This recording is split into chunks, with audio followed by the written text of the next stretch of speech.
बिस्मिल्लाहिर्रहमानिर्रहीम अस्सलामुअलैकुम रहमतुल्लाह। पाकिस्तान की जो मौजूदा सूरत हाल बन चुकी है, सियासी, मुआशी, दिफाई, सिक्योरिटी, अदालती, सफारती, ये जो 5-6 महाज हैं जिसके ऊपर कोई भी मुल्क चलता है। इस हुकूमत के आने के बाद ये शहबाज शरीफ पिछले 2.5 साल से, पौने 3 साल से बैठा हुआ है। किसी ने कोई इससे पूछा है, कोई एहतसाब किया है, कोई अकाउंटेबिलिटी की है, कोई हिसाब किताब किया है कि इसने मुल्क के अंदर क्या लुटमारा मचाया है, इसने मुल्क के अंदर क्या तबाही फेरी है, इसने मुल्क के अंदर क्या बर्बादी फेरी है? कोई किसी ने इससे पूछा है? लेकिन ये जो गैर मामूली सूरत हाल बन चुकी है, इसमें कोर कमांडर्स कॉन्फ्रेंस की खबर आ रही है कि कोर कमांडर्स कॉन्फ्रेंस का इजलास army chief general Asim Munir की ज़ेर सदारत GHQ के अंदर हुआ है और वहाँ पर पाकिस्तान की मौजूदा सियासी, मुआशी, सिक्योरिटी, अदालती सूरत हाल का बड़ी तफसील के साथ जायज़ा लिया गया। देखिए, ये बार बार अब ये जो core commanders conference, formation commanders, top military command का मिलना बैठना, मुलाकातें करना, बंद कमरों के अंदर इजलास करना, मीटिंग्स करना, ये बार बार क्यों हो रहा है? ये भी तो आपने समझना है कि बार बार क्यों हो रहा है। उसकी वजह बड़ी सिंपल सी है। उसकी वजह ये है कि ये वो लोग हैं जो कि लाने वाले हैं। अब आपने इसकी थोड़ी सी बैकग्राउंड को समझना है। इस हुकूमत को लाने वाले पिछले 2.5 सालों में ये मिलिट्री इस्टेब्लिशमेंट वाले, पहले जनरल बाजवा की हुकूमत थी, अब मौजूदा इस्टेब्लिशमेंट इसमें शामिल है। अब जब भी कोई मसला होगा, कोई परेशानी होगी, कोई तबाही और बर्बादी होगी, कोई मुल्क के अंदर अफरा तफरी होगी, खाना जंगी की सूरत हाल पैदा होगी, जो कि बजट के बाद लग रहा है कि आवाम के अंदर जो अफरा तफरी है, आप देखिए बिजली के बिलों ने आवाम का जीना हराम कर दिया। लोग अपने सोने बेच रहे हैं, सोना बेच रहे हैं, गोल्ड बेच रहे हैं, कोई चीज़ें बेच रहा है, कोई कुछ बेच रहा है, कोई कुछ बेच रहा है, कोई बच्चे बेच रहा है, कोई खुदकुशियाँ कर रहा है कि बिल जमा कराना है। और यहाँ पर ये बेशर्मों की तरह बिल बढ़ा देते हैं। वो ख़ुद 100 रुपये, 2-2, 3-3 हज़ार यूनिट इस्तेमाल करेंगे और उसके ऊपर 100 रुपये बिल होगा। ये बेशर्मी की जो इंतहा है, अवाम उसके ऊपर पागल हो गई है। अब ये जो कोर कमांडर्स कॉन्फ्रेंस है, असल में मकसद तो ये है कि पाकिस्तान के अंदर ये जो अफरा तफरी की एक नई लहर आ रही है, इसको भी मद्देनज़र रखना है और साथ में सियासी, मुआशी तौर पर, सियासी तौर पर और आलमी सतह पर जो मसाइल पैदा हो चुके हैं, उसका भी जायज़ा लेना है।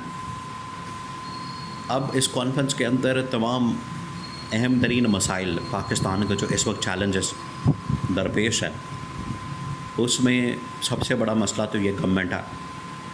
सबसे बड़ा मसला आप कि वो जो घंटाघर चौक है ना फैसलाबाद के अंदर, आप किसी तरफ से निकल आएँ, सामने आपको घंटाघर चौक मिलेगा।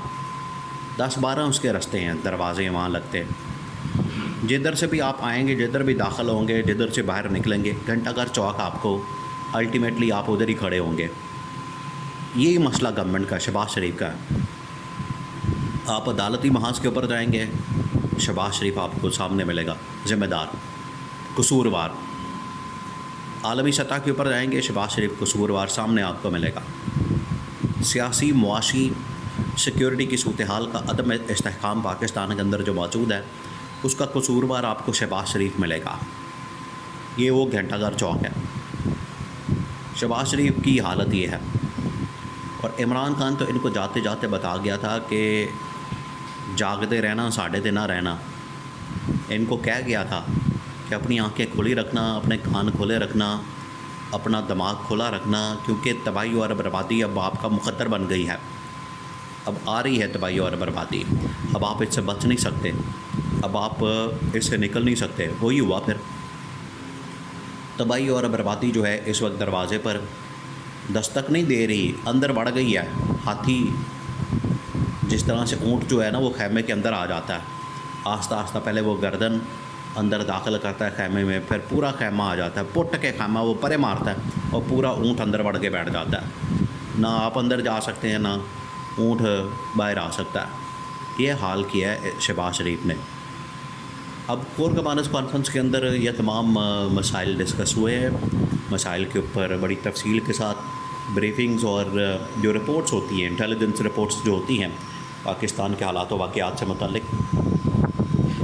वो तमाम की तमाम सबमिट की जाती हैं, वो तमाम की तमाम सामने रखी जाती हैं, वो तमाम की तमाम इंफॉर्मेशन शेयर की जाती है और कोई ना कोई सोल्यूशन निकालने के हवाले से बात होती है कि उनकी कीता जाए।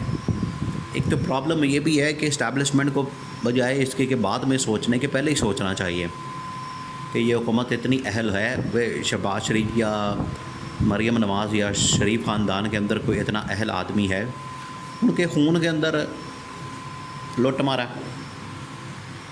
उसको। ये तो जो उसका अब्बा था नवाज़ शरीफ का, वो तो ख़ुद कहता था कि ये नवाज़ शरीफ जो है इसको दो ही शौक़ हैं, एक पैसा कमाना और एक ओहदे हासिल करना, दो ही शौक़ हैं उसे। और यही शौक़ जो है वो कौम के गले पड़ गए।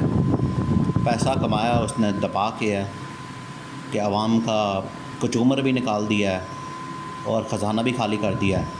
और ओहदे चौथी बार पाँचवीं बार वो तो ताहयात वज़ीर-ए-आज़म बनना चाहता है।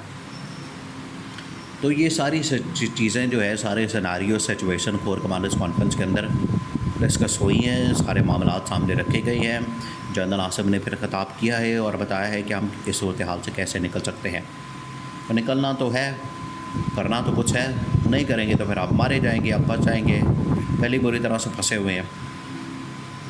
और आलमी सतह के ऊपर अब जो पाकिस्तान को जिस तरीके से चाइना जैसा मुल्क, उसका जो चीनी वज़ीर है वो आपके घर में आके, इधर पाकिस्तान के अंदर आके वो चपेड़े मार के चला जाए शहबाज शरीफ के सामने बैठ के और कहे कि आपकी इस्टेब्लिशमेंट, आपकी सिक्योरिटी की ज़िम्मेदारी यहाँ पर पूरी नहीं की है आपने। शहबाज शरीफ कहता हाँ वो हमने तो नहीं करनी, वो तो उन्होंने करनी है, फ़ौजियों ने। शहबाज शरीफ ने भी पकड़ के उधर डाल दी, खुद ज़िम्मेदारी ले लेता अगर इतना बनता है।